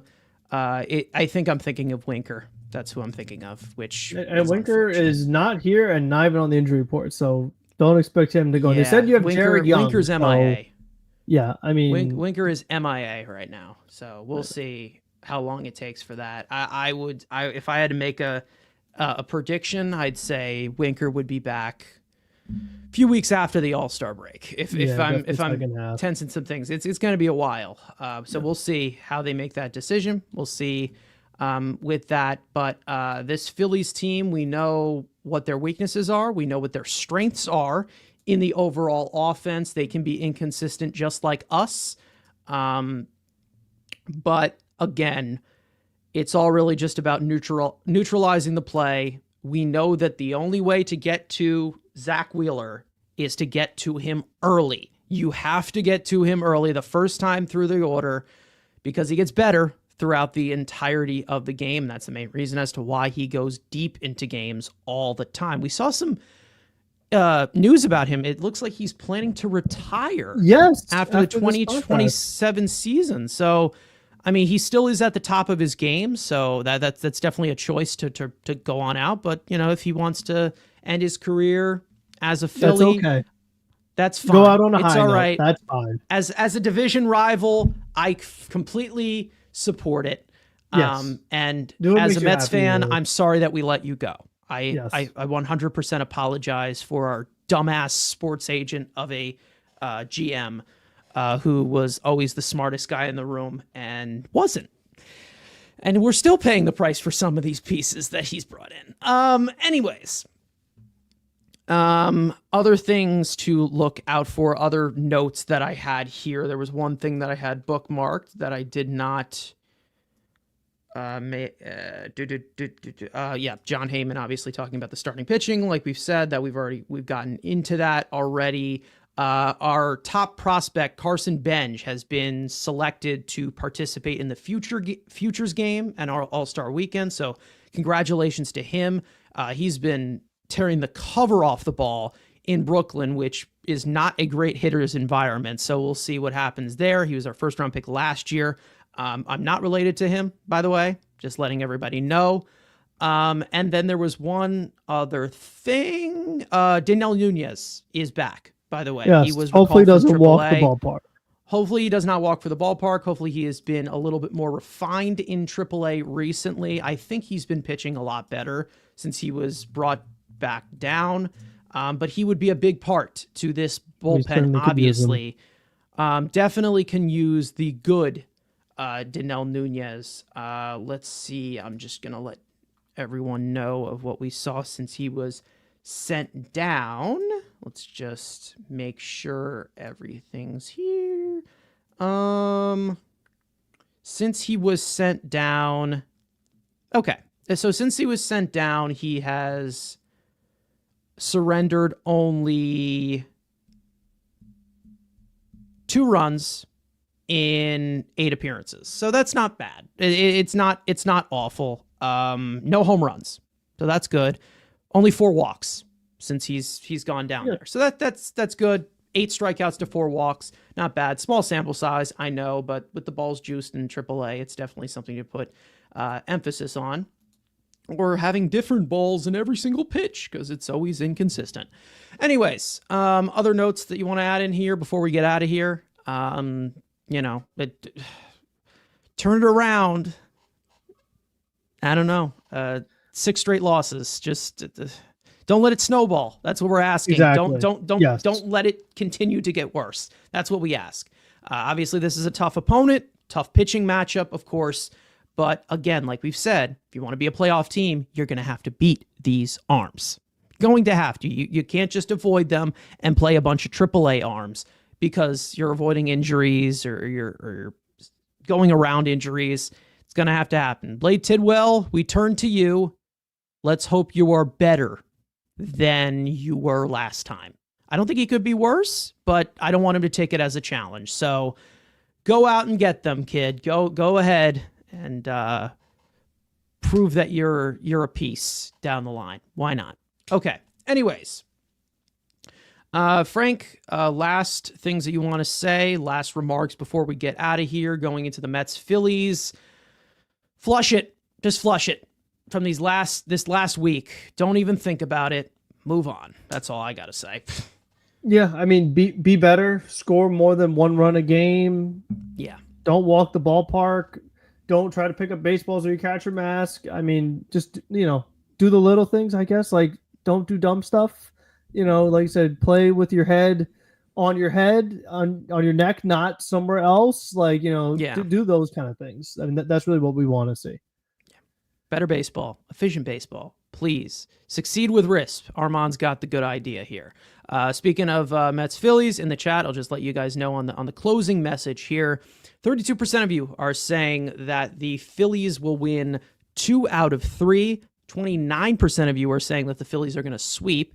23% of you are saying that the Mets will win 2 out of 3, and 16% of you are saying that the Mets will sweep the series. So we're a little bit of confidence is dipping a little bit from this team. But I'm glad that, people are aware that they have not been playing great baseball and, that they're a little cautious. I'm glad that everybody's looking at what we've seen this past week that has not been great. So they're going to have to earn a little bit of that trust back, which is good.